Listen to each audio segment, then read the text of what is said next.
Selamat datang di segmen berita kami hari ini, di mana kami akan membahas isu-isu penting yang mempengaruhi dunia pendidikan. Saya Rizky, hari ini kami akan membawa Anda untuk menyelami bagaimana Gen Z yang lahir di era digital telah mengubah cara mereka belajar dan bagaimana hal ini berdampak pada masa depan pendidikan.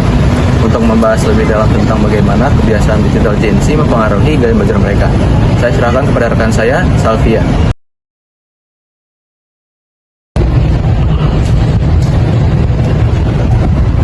Baik, terima kasih Rizky. Seperti yang sudah dijelaskan, Gen Z memang membutuhkan perubahan signifikan dalam metode pengajaran dan pengembangan kurikulum. Namun, lebih dari itu, penting juga kita memahami bagaimana gaya belajar mereka bisa menjadi faktor kunci yang benar-benar mengubah lanskap pendidikan. Gen Z yang lahir mulai tahun 1997 membawa perubahan besar dalam cara mereka belajar dan berinteraksi dengan teknologi. Di tengah perkembangan digital yang cepat, mereka menjadi generasi yang aktif, kolaboratif, dan sangat terhubung. Dalam pendidikan, gaya belajar Gen Z memang memerlukan penyesuaian besar dan metode pengajaran dan pengembangan kurikulum.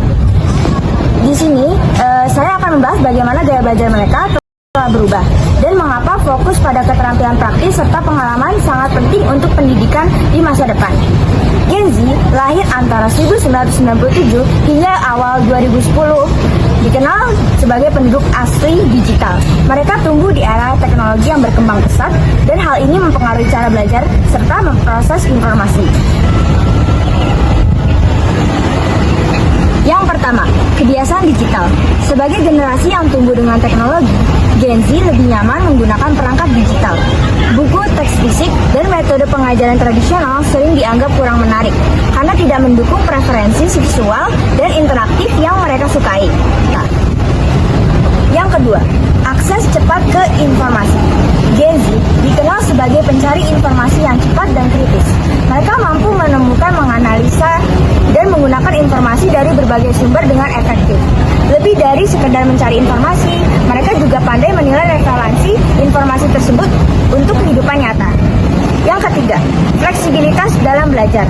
Generasi ini lebih suka metode belajar yang relevan dengan kehidupan nyata dan memberikan hasil langsung. Mereka mengutamakan fleksibilitas, di mana pendekatan berbasis proyek dan praktik langsung, atau learning by doing, lebih disukai daripada cara tradisional. Gen Z memiliki pendekatan belajar yang berbeda dari generasi sebelumnya. Mereka cenderung aktif, kolaboratif, dan terhubung dengan teknologi. Beberapa gaya belajar yang mereka sukai, yang pertama, belajar sosial dan aktif. Gen Z lebih suka dengan pembelajaran berbasis proyek yang melibatkan pemecahan masalah, eksplorasi, dan kreativitas secara kelompok. Mereka lebih terlibat jika tugas yang diberikan relevan dengan kehidupan nyata dan membuat mereka merasa berperan dalam proses belajar. Yang kedua, melek teknologi. Teknologi berperan besar dalam gaya belajar Gen Z. Mereka terbiasa dengan lingkungan pembelajaran yang kolaboratif dan tak terbatas oleh ruang kelas fisik. Aplikasi seperti Zoom dan Google Classroom menjadi bagian dari proses belajar mereka. Pendidikan yang menggunakan teknologi interaktif seperti video dan presentasi visual lebih efektif dalam menarik perhatian mereka. Yang ketiga, mandiri dan berorientasi karir. Gen Z lebih mandiri dan fokus pada tujuan karir. Dengan akses luas ke informasi baru, mereka terbiasa dengan jalur karir yang tidak selalu linier. Oleh karena itu, pengajar perlu menyesuaikan konten pembelajaran agar relevan dengan tujuan karir siswa, sekaligus memberikan keterampilan yang bisa langsung diterapkan di dunia kerja.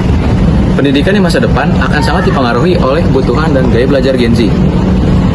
Dengan fokus pada teknologi, keterampilan praktis, dan fleksibilitas, pendidikan yang lebih interaktif dan relevan bisa terwujud.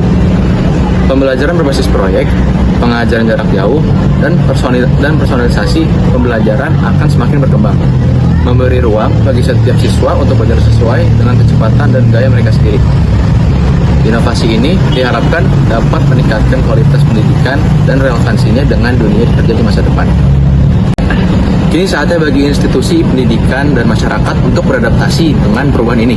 Kita harus bekerja sama menciptakan sistem pendidikan yang lebih inklusif, fleksibel, dan sesuai dengan tuntutan zaman untuk mendukung perkembangan generasi yang akan datang. Mari kita ciptakan pendidikan yang relevan dan membantu generasi Z meraih potensi terbaik mereka.